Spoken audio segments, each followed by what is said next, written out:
Bismillahirrahmanirrahim. Assalamualaikum warahmatullahi wabarakatuh.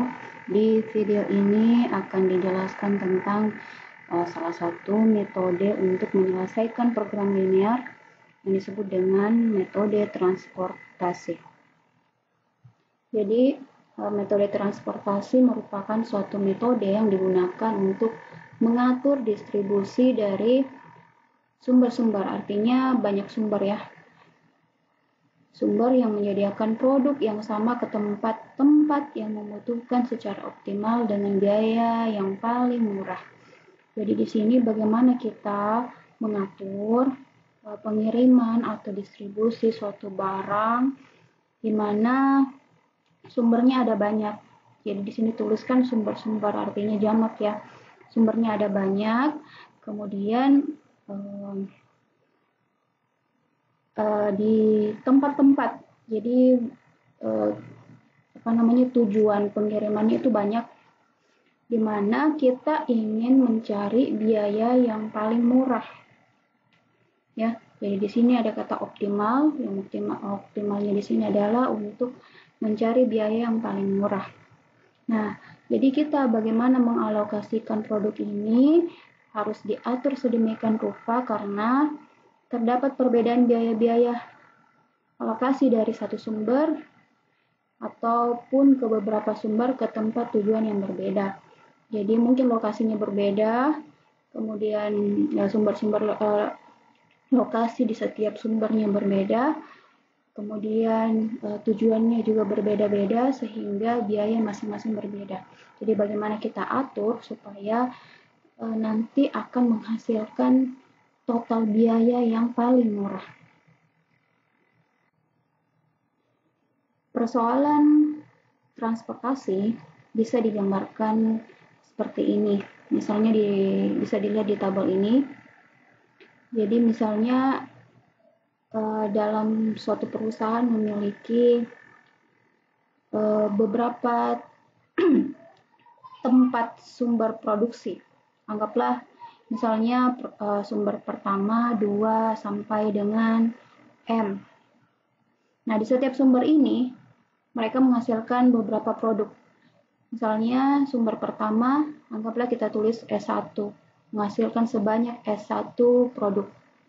Kemudian sumber kedua menghasilkan sebanyak S2 sampai dengan sumber ke M menghasilkan sebanyak SM. Jadi total produk yang dihasilkan ini disebut juga dengan supply. Ini bisa dituliskan sebagai sigma SI. Jadi sigma itu kan penjumlahan. Nah, sebanyak sigma SI ini akan dikirim atau didistribusikan ke beberapa tujuan. Anggaplah tujuannya tujuan pertama, tujuan kedua, sampai tujuan ke N. Nah, di mana setiap tujuan ini juga memiliki kapasitas yang berbeda-beda. Kita sebut saja juga sebagai permintaan. Nah, misalnya tujuan pertama hanya bisa menampung sampai D1, sebanyak D1 produk. Ya, tujuan kedua hanya sebanyak D2, sampai dengan tujuan ke N sebanyak DN. Jadi, barang yang dikirim tidak boleh melebihi daripada jumlah permintaannya ya atau kapasitasnya. Jadi total nanti yang akan dikirim tentu saja akan sama harusnya ya. Akan sama dengan jumlah supply karena supply ini akan harus dikirim semua ke tujuan. Jadi jumlah permintaan itu sama dengan supply-nya. Nah, di dalam sini, di dalam kotak-kotak atau disebut juga dengan sel ini, C11, C12 adalah biaya pendistribusian. Anggaplah kalau dari sumber 1 ke tujuan 1 kita sebut C11. Cost ya, biaya pengiriman dari sumber pertama ke tujuan pertama. Jadi sampai C22 berarti sumber kedua ke tujuan kedua. Jadi kita ingin mengalokasikan sebanyak sigma S1 ya, sebanyak sigma S1 produk dengan masing-masing biaya, biaya mulai dari C11, C12. Tapi yang kita inginkan adalah biaya yang paling kecil atau biaya yang paling minimal. Itulah sebagai nilai yang optimal. Jadi di metode transportasi ini adalah bagaimana kita mengatur berapa yang kita kirim dari sumber pertama ke sumber ke tujuan pertama, berapa yang kita kirim dengan kos sebesar C11. Ataupun mungkin kita kirim ke tujuan kedua dengan kos C12 dan seterusnya. Jadi demikian. Nah, untuk menyelesaikan masalah program linear untuk kasus transportasi distribusi seperti ini, ada beberapa cara yang bisa kita lakukan. Di sini ada 3 metode untuk menentukan solusi awal. Dikatakan solusi awal karena boleh jadi hasil yang diberikan belum merupakan hasil yang paling optimal, tapi ini dijadikan sebagai solusi awal yang bisa saja akan berubah hasilnya dengan metode tertentu yang kita gunakan untuk merevisi hasilnya sehingga mencapai titik yang mencapai nilai yang paling optimal. Nah, yang akan kita pelajari adalah yang pertama metode northwest corner. Corner itu sudut, northwest itu barat laut, jadi metode northwest corner adalah metode sudut barat laut. Yang kedua adalah metode least cost atau metode biaya paling kecil dan aproksimasi Vogel. Metode pertama yang akan kita pelajari adalah northwest corner method atau metode sudut barat laut. Metode ini bisa dikatakan metode yang paling tidak efisien. Jadi bisa dikatakan hanya sebagai solusi awal karena tidak mempertimbangkan biaya transportasi per unit dalam alokasi. Nanti kita lihat bagaimana yang dimaksud bahwa dia tidak mempertimbangkan biaya transportasi per unit. Karena metode ini untuk menyusun tabelnya itu dengan cara mengalokasikan. Ya, di sini ada tertulis ya, dengan cara mengalokasikan distribusi barang yang dimulai dari sel yang terletak pada sudut paling kiri atas. Jadi kalau kita perhatikan peta itu sudut barat laut itu ada di sebelah kiri atas. Jadi aturan metode sudut barat laut ini kita alokasikan barang itu mulai dari sudut paling kiri atas, jadi tidak memperhatikan berapa besar biaya dari sudut kiri atas tersebut. Jadi hanya melihat posisi saja, tidak memperhatikan biayanya. Nah, secara umum aturannya seperti ini bisa dibaca. Yang pertama adalah pengisian sel atau kotak. Jadi ada dikatakan sel ya. Sel atau kotak dimulai dari ujung kiri atas. Kemudian setelah dari ujung kiri atas bergerak ke kotak sebelah kanan bila masih terdapat suplai yang cukup ya. Jadi kita harus memperhatikan suplainya. Kalau memang masih ada berarti kita bergerak ke sebelah kanan. Kalau tidak, di sini kalau tidak maka bergerak ke kotak di bawahnya sesuai demand-nya atau sesuai dengan kapasitasnya. Setelah itu bergerak terus hingga suplai habis dan demand terpenuhi. Kita lihat contoh pertama. Jadi, sebuah perusahaan makanan mengolah produknya di 3 pabrik pengalengan. Jadi, anggap saja perusahaan ini memiliki 3 pabrik pengalengan. Kemudian, produk itu akan diangkut dengan truk ke 3 gudang distribusi. Jadi, produknya diolah di pabrik pertama, pabrik kedua, dan pabrik ketiga. Di mana pabrik pertama menghasilkan sampai dengan 120 truk. Jadi ini dalam satuan truk ya.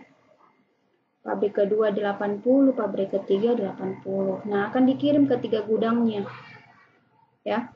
Pengiriman produk membutuhkan biaya yang besar.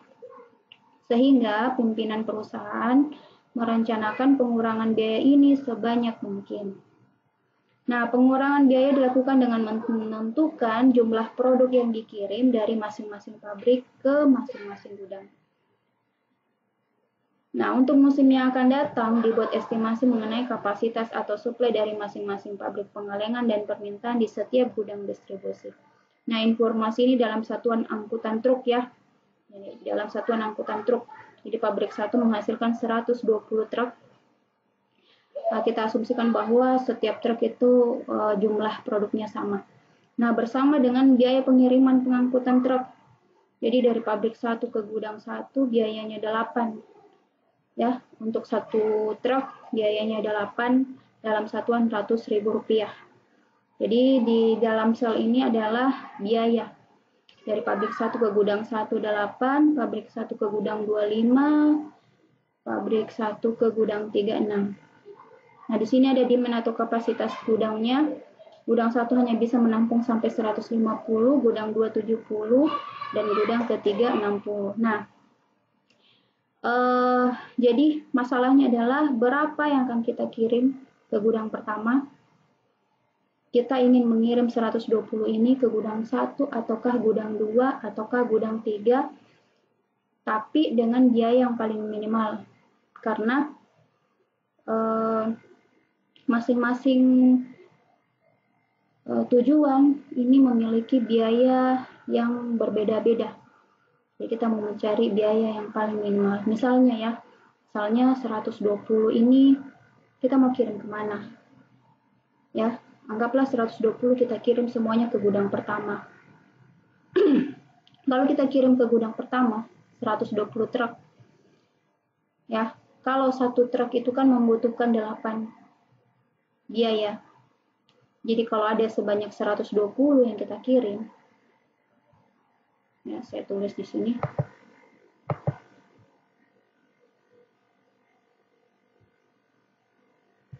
Ya, kalau ada sebanyak 120 yang kita kirim, berarti 100 biayanya, total biayanya adalah 120 dikali 8.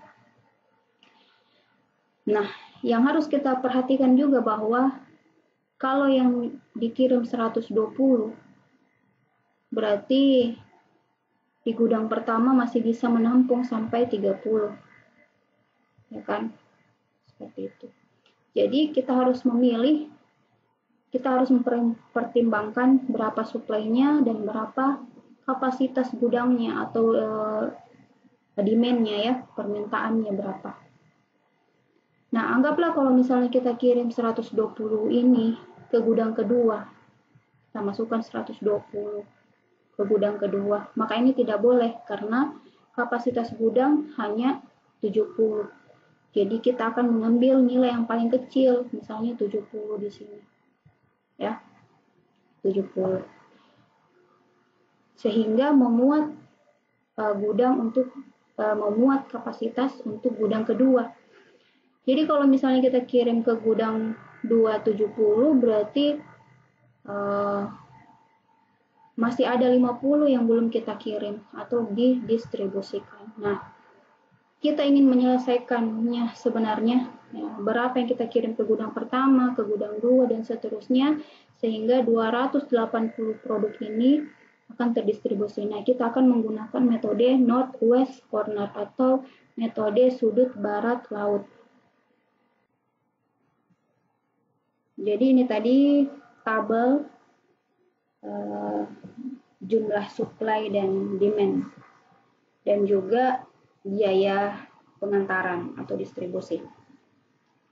Nah, metode sudut barat laut itu aturannya adalah kita alokasikan pertama kali produk itu dari arah sudut barat laut.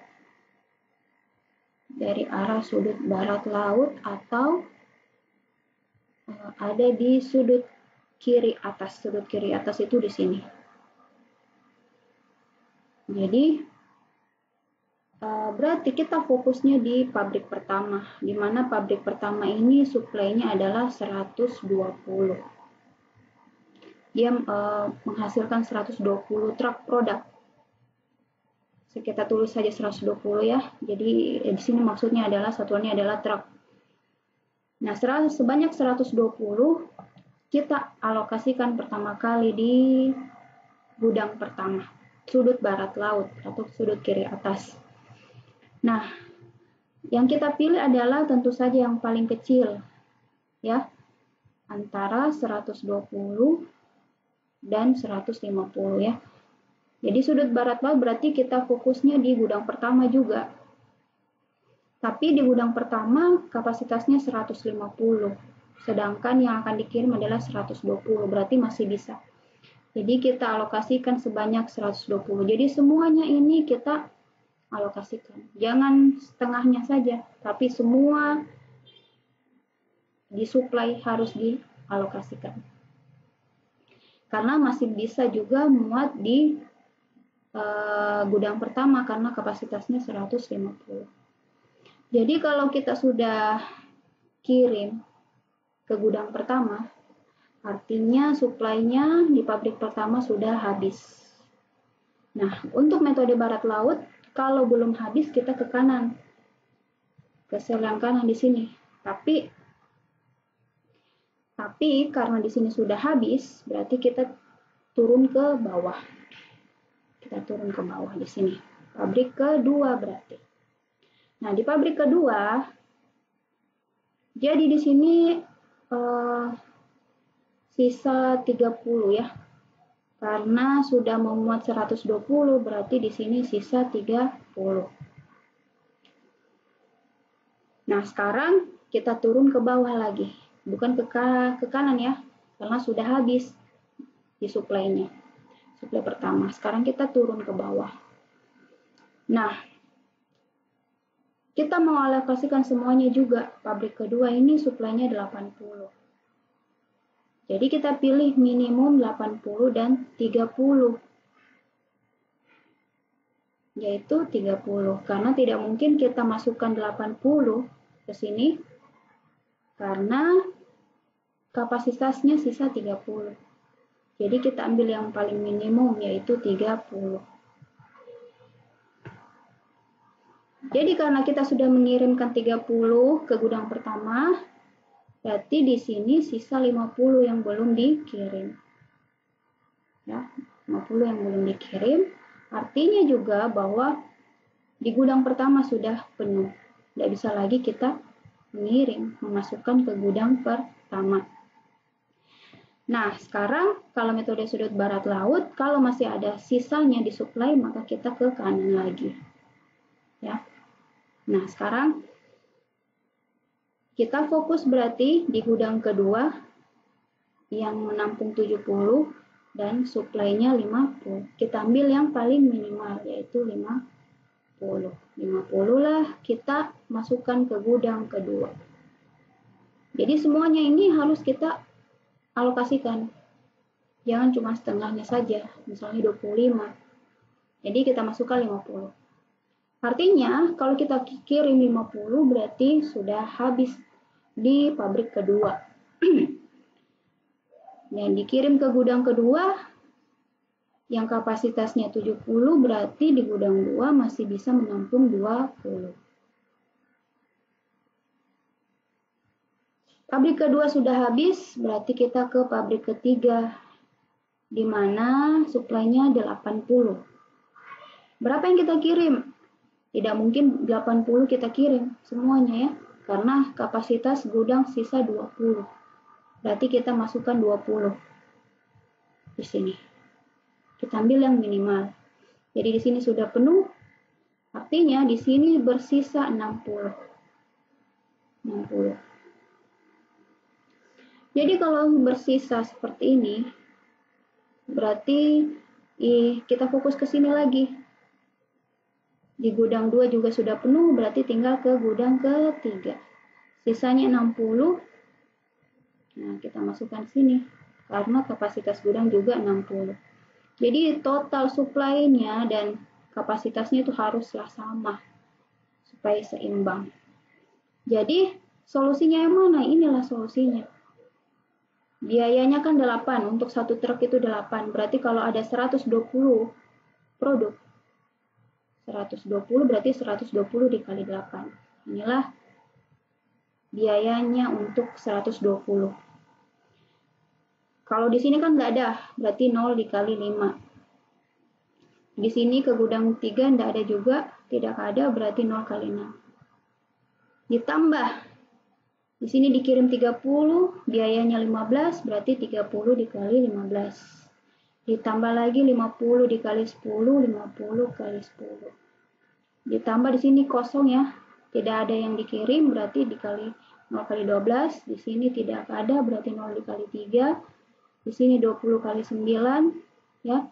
Ditambah di sini 60 kali 10. Totalnya berapa? Bisa kita hitung bahwa dengan menggunakan NWC, biaya yang dibutuhkan adalah 2690.